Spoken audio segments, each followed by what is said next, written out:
Zero condition और first condition को हम पढ़ चुके हैं। जीरो कंडीशन ऐसे सेंटेंसेस को कहा जाता है जिसमें कोई फैक्ट या रूल बताया जाता है, something that is likely to happen, कि कुछ ऐसा जो कि यकीनी तौर पे होगा। जैसा ये कहें, if you do not exercise you gain weight, अगर आप एक्सरसाइज नहीं करते तो आप वेट गेन करते हैं। Because condition and outcome is likely to happen. If you do not water the plants they die, अगर आप प्लांट्स को पानी नहीं देते तो ये मर जाते हैं। Condition and outcome that are likely to happen, ये सर्टेन है, ये यकीनी तौर पे ये कहा जाता है कि ऐसा हो जाता है। Both clauses are in simple present tense, यहाँ दोनों क्लॉजेज में, दोनों पार्ट्स में सिंपल प्रेजेंट टेंस का इस्तेमाल है। सिंपल प्रेजेंट टेंस अगर आप पढ़ चुके हैं, आप इसके रूल्स जानते हैं और यूज कर सकते हैं, तो जीरो कंडीशन को कंस्ट्रक्ट करने में कोई प्रॉब्लम नहीं हो सकती। Then there is first condition, यहाँ भी एक शर्त के साथ एक ऐसी आउटकम को बताया जाता है that is likely to happen, जिसके होने के बहुत अच्छे चांसेस होते हैं। एंड इट इज रियल, ये कोई ख्याली मफरूजा नहीं होता या ऐसी सूरत हाल नहीं होती जो कि पॉसिबल ना हो, लेकिन ये आउटकम फ्यूचर में बयान की जाती है। If you are focused you will achieve your goal, अब you will achieve your goal, यहाँ फ्यूचर की बात की जाती है। Main clause described in simple future tense, यहाँ हमारी आउटकम जो कि फ्यूचर में होने वाली है इसे सिंपल फ्यूचर में डिस्क्राइब किया जाता है, जबकि if clause is described in simple present. Conditional clause जिसमें शर्त बयान की जाती है इफ के साथ, इसे सिंपल प्रेजेंट में ही लिखा जाएगा, जबकि मेन क्लॉज या इसके नतीजे में होने वाली आउटकम जो कि फ्यूचर में होने वाली है वो that is described in simple future tense. जैसा अगर ये कहें, if you take medicine you will feel better, कि अगर आप मेडिसिन लेते हो तो आप बेहतर फील करोगे। If you are focused you will achieve your goal, कि अगर आप फोकस हो जाते हैं तो आप गोल अचीव कर लेंगे। तो यहाँ तक तो है फर्स्ट कंडीशन की बात। These are quite simple, simple present and simple future tense. अगर आपको कहीं कंफ्यूजन हो रही है और ये नहीं पता चल रहा कि कौन सा टेंस यूज किया जाएगा, तो सिर्फ इतना देख लीजिए, अगर इफ क्लॉज प्रेजेंट टेंस में है तो मेन क्लॉज में सिंपल फ्यूचर टेंस यूज किया जाएगा। तो मूव करते हैं सेकंड कंडीशनल सेंटेंसेस की तरफ। सेकंड कंडीशनल सेंटेंसेस में एक ऐसी हाइपोथेटिकल सिचुएशन, एक ऐसी आउटकम बताई जाती है डेट इज नॉट रियलिस्टिक, जो रियल नहीं होती, जो हकीकी नहीं होती, जो पूरा नहीं हो सकती। यूं समझ लें कि इसमें एक ख्याली, एक इमेजिनरी आउटकम बयान की जाती है, एक ऐसी सूरत हाल, एक ऐसी situation that is not likely to happen, that is not real.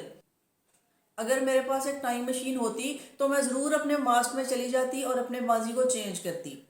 एक ऐसी आउटकम को बताया जाता है date can be called imaginary, it is hypothetical, it is not real, ये हकीकी नहीं होते, रियल नहीं होते। अगर मैं कोई लॉटरी जीत जाता तो मैं एक कार खरीद लेता, इट मीन ना तो आपने लॉटरी जीती और ना ही आपने कार खरीदी। If I had a choice I would never come here, कि अगर मेरे पास चॉइस होती तो मैं यहाँ कभी ना आता। अगर चॉइस होती तो ना आते, इट मीन के वो नहीं थी, या जिस आउटकम को बयान किया जा रहा है that is only in imagination. इन सेंटेंसेस के स्ट्रक्चर में याद रखिए, if clause is in simple past tense, if clause जो होगा वो सिंपल पास्ट टेंस में बयान किया जाएगा। सिंपल पास्ट टेंस आप पढ़ चुके हैं, सिंपल पास्ट में second form of verb use की जाती है। सिंपल पास्ट टेंस को आप पढ़ चुके हैं, सिंपल पास्ट जिसे पास्ट इंडेफिनिट टेंस भी कहा जाता है, second form of verb is use, इसके अलावा और कुछ भी किसी हेल्पिंग वर्ब का यूज नहीं होता।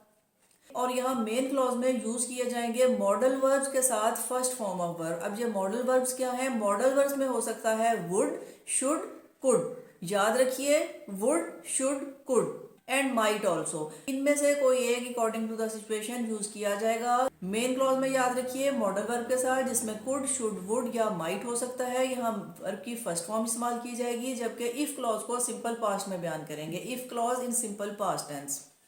These are second conditional sentences.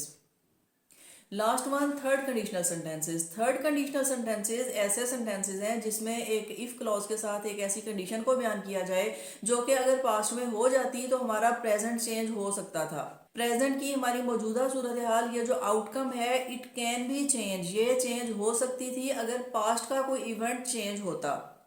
अब पास्ट का इवेंट चेंज नहीं हो सकता, तो डेफिनेटली यहाँ भी आप समझ जाइए ये कंडीशनल सेंटेंसेस भी ख्याली और तस्वुराती होते हैं, इनको भी सिर्फ सोचा जा सकता है, इमेजिन किया जा सकता है, they are also not real. इनके पूरा होने का पॉसिबिलिटी चूंकि इसलिए नहीं होती because past can not be change. लेकिन एक ऐसी आउटकम का जिक्र किया जाता है, एक ऐसी बात जो कि प्रेजेंट में हो सकती थी अगर पास्ट के इवेंट में ये चेंज होती, अगर पास्ट की सिचुएशन चेंज होती तो हमारा प्रेजेंट चेंज हो सकता था। यानी कि पास्ट में अगर हमने कोई अच्छे काम किए होते हैं तो इस वक्त प्रेजेंट में हमें उसका फल मिलता। सिर्फ जिक्र किया जाता है अपनी मौजूदा सूरत हाल का, इस वक्त प्रेजेंट की एक ऐसी सिचुएशन का, एक ऐसी आउटकम का जो कि पॉसिबिलिटी हो सकती थी उसके चेंज होने की, अगर पास्ट में माजी का कोई इवेंट वो सूरत हाल अगर चेंज होती। तो यहाँ if clause is described in past perfect tense. यहाँ याद रखिए if clause is described in past perfect. If clause जिसे कंडीशनल क्लॉज कहा जाता है, conditional clause if clause it is described in past perfect tense. Past perfect में describe किया जाएगा had and third form of verb. And what is there in main clause में, यहाँ भी मेन क्लॉज में मॉडल्स का यूज है, model axillary. और मॉडल एक्सिलरी इसमें ज्यादा जो यूज होने वाले हैं वुड, कुड, शुड। यहाँ इस्तेमाल करेंगे would have, should have, could have. Always past participle is used, has, have और had. Always past participle is used with these helping verbs, यानी कि इनके साथ हमेशा वर्ब की अपनी थर्ड फॉर्म में ही इस्तेमाल किया जाता है अगर हम हैज या हैव या फिर हैड का यूज करते हैं तो वर्ब अपनी थर्ड फॉर्म में ही होगा, जबकि वुड हैव, कुड हैव या शुड हैव की एडिशन की जाएगी। तो ये टाइप थर्ड कंडीशनल सेंटेंसेस में ये सेंटेंस स्ट्रक्चर कुछ लॉन्ग हो जाता है, कुछ लंबा, चूंकि अल्फाज की एडिशन है। उनके कुछ सेंटेंसेस एग्जांपल्स देखिए। If I had been there I would have surely helped you in one way और अदर, कि अगर मैं वहां होता तो यकीनन किसी ना किसी तरह आपकी हेल्प करता। अब ना तो मैं वहां था और ना ही मैं आपकी हेल्प कर सकता था, लेकिन एक ऐसी आउटकम का जिक्र किया जा रहा है जो कि पॉसिबल हो सकती थी अगर हमारे पास्ट में ये सिचुएशन चेंज होती, कि अगर मैं वहां होता तो मैं किसी तरह आपकी मदद जरूर करता। If they have taken him to hospital sooner he would not have died, कि अगर वो उसे जल्दी हॉस्पिटल ले गए होते तो वो ना मरता। If you had not fought with me everything would have been fine, कि अगर आपने मुझसे लड़ाई ना की होती तो आज सब कुछ ठीक होता। If teacher had informed us earlier we could have finished it in time, अगर टीचर ने हमें पहले बताया होता तो हम इसे टाइम पर कंप्लीट कर लेते। अपना तो हमारा कोई कसूर है नहीं। सेंटेंस स्ट्रक्चर को देख लीजिए। इफ क्लॉज में पास्ट परफेक्ट का यूज है, had and third form of verb, would have, could have के साथ थर्ड फॉर्म ऑफ वर्ब इनके past participle. I hope conditional sentences को आप समझ गए होंगे। इन सेंटेंसेस की कुछ और एग्जांपल्स और एक्सरसाइज के साथ मिलते हैं नेक्स्ट वीडियो में।